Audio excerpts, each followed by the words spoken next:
Setelah melewati serangkaian proses penyelidikan dan penyidik, akhirnya penyidik tindak pidana khusus Kejati Bengkulu menetapkan tersangka dalam kasus dugaan korupsi pembangunan jembatan Tabat Runjam.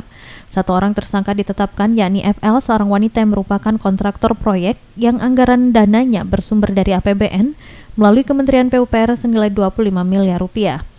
Aspidsus Kejati Bengkulu Suarsono mengatakan setelah ditetapkan tersangka, FL langsung digelandang ke Lapas Bengkulu untuk menjalani penahanan.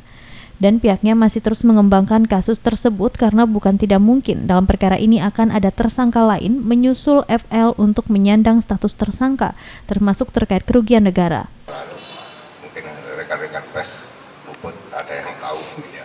Dan ke depan untuk yang satu ini akan dalam 1-2 hari akan kita kembangkan juga, mungkin ada tersangka-tersangka baru, yaitu perkara jembatan Terunjam.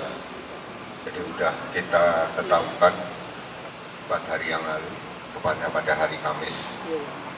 Itu ada satu tersangka dan dengan inisial FL ya, sudah kita lakukan penahanan di Rutan Perempuan Bengkulu. Untuk diketahui, pengerjaan pembangunan proyek Tabat Runjam di Bengkulu Tengah tersebut awalnya disidik Kejari Bengkulu Tengah, sebelum akhirnya diambil ahli Kejati Bengkulu. Bahkan kasus proyek jembatan Tabat Runjam ini juga masuk dalam supervisi KPK.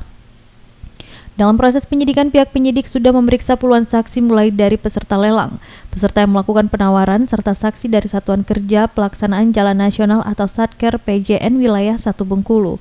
Dugaan awalnya perbuatan melawan hukum dalam kasus ini yakni adanya kekurangan volume. Rendra Ditya Gunawan, RBTV melaporkan.